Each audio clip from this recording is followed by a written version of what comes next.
ভোলা মাছটা আমি খুব ভালো করে কেটে পরিষ্কার করে ধুয়ে এনেছি। এবার নুন হলুদ মাখিয়ে নেব। ভোলা মাছ যেহেতু নোনা মাছ, তাই খুব অল্প পরিমাণে নুন দিতে হবে, নাহলে তেতো হয়ে যাবে মাছটা।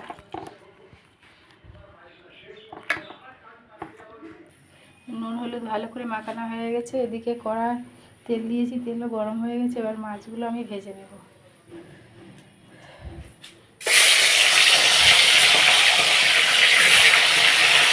মাছগুলো ভাজা হচ্ছে। এখন আমি এই কচুগুলো কেটে নেব। মুখি কচু বলে এগুলো। নোনা মাছের সঙ্গে মুখি কচু খুব ভালো যায় না, খুব টেস্ট লাগে রান্না করলে। এগুলো আমি এখন কেটে নেব। কচুটা আমার কাটা হয়ে গেছে, সঙ্গে একটু আমও কেটে নিয়েছি। আমটা একটু পেকে গেছে। নোনা মাছ দিয়ে আমের টক কিন্তু দারুণ লাগে। এখন কচুগুলো ধুয়ে নেব। মাছগুলো সব আমার ভাজা হয়ে গেছে, কচুও ধুয়ে নিয়েছি।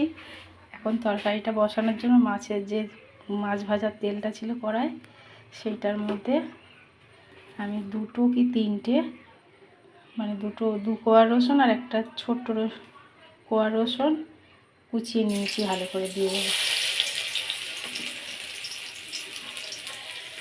ফ্লেমটা একটু বাড়িয়ে দেবো।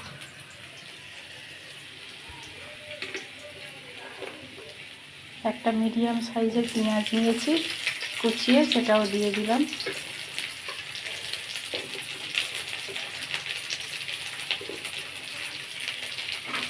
এখন পেঁয়াজ রসুনটা একটু ভেজে নেব।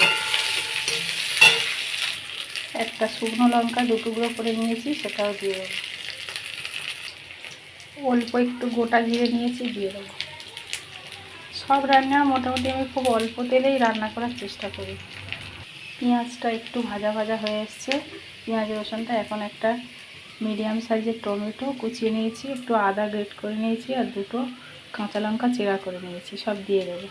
তোমরা মনে করলে কাঁচা লঙ্কা, আদা আর জিরে, গোটা জিরে, এগুলো বেটেও দিতে পারো, তাতে তরকারির টেস্টটা বাড়বে। আরও একটু হলুদ গুঁড়ো দিয়ে দেবো। তোমরা মনে করলে লঙ্কা একটু বেশি দিতে পারো, যদি কেউ ঝাল একটু বেশি খাও। একটু লবণ দিয়ে দেবো। আবার মশলাটা একটু কষিয়ে দেবো। এখন মশলাটা একটু কষানো হয়ে গেছে, তেল ছাড়ার দরকার নেই, কম তেল দিয়েছি যেহেতু। একটু কষানো হয়ে গেলেই কচুগুলো দিয়ে দিতে হবে। মশলার সঙ্গে কচু ভালো করে কষিয়ে নেব। কারণ কচুটা এরকম আঠা আঠা আছে, কিন্তু ভালো করে কষানো হয়ে গেলে একটু শুকনো শুকনো হবে, তখন জল দেবে। এখন কচু মশলা ভালো করে কষানো হয়ে গেছে, দেখো কড়ার গায়ে আর লেগে যাচ্ছে না, কিন্তু খুব সুন্দর করে কষানো হয়ে গেছে, শুকনো শুকনো হয়ে গেছে। এখন আমি জল দেবো। তোমরা মনে করলে এর সঙ্গে আলু দিতে পারো, আমি কোনো আলু দিয়ে দিই।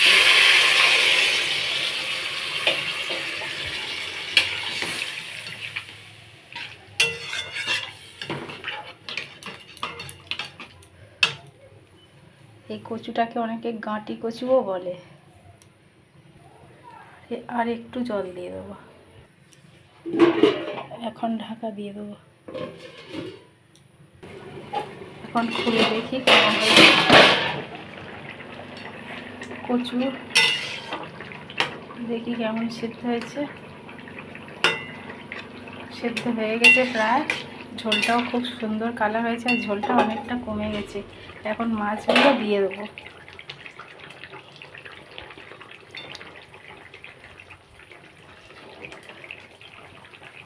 মাছগুলো একটু কড়া করেই ভেজেছিলাম আমি।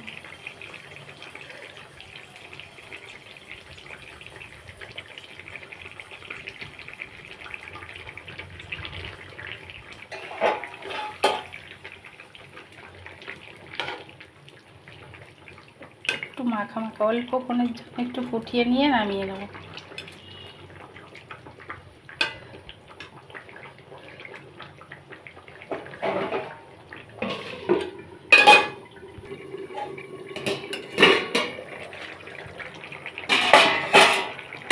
এখন একটু গরম মশলার গুঁড়ো দিয়ে দেবো, ধনে জিরে গুঁড়ো। আর গরম মশলা, তিনটেই একসাথে মিক্সড করা আছে, মানে ভাজা মশলা এটা।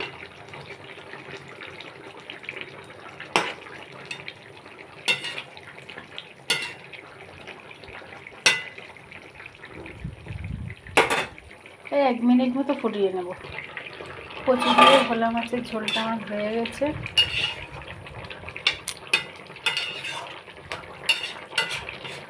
একটু মশলা দিয়ে একটু আমি জল দিয়েছিলাম, কেননা একটু ঝোল না হলে সবাই খেতে পারবে না, তো তাই।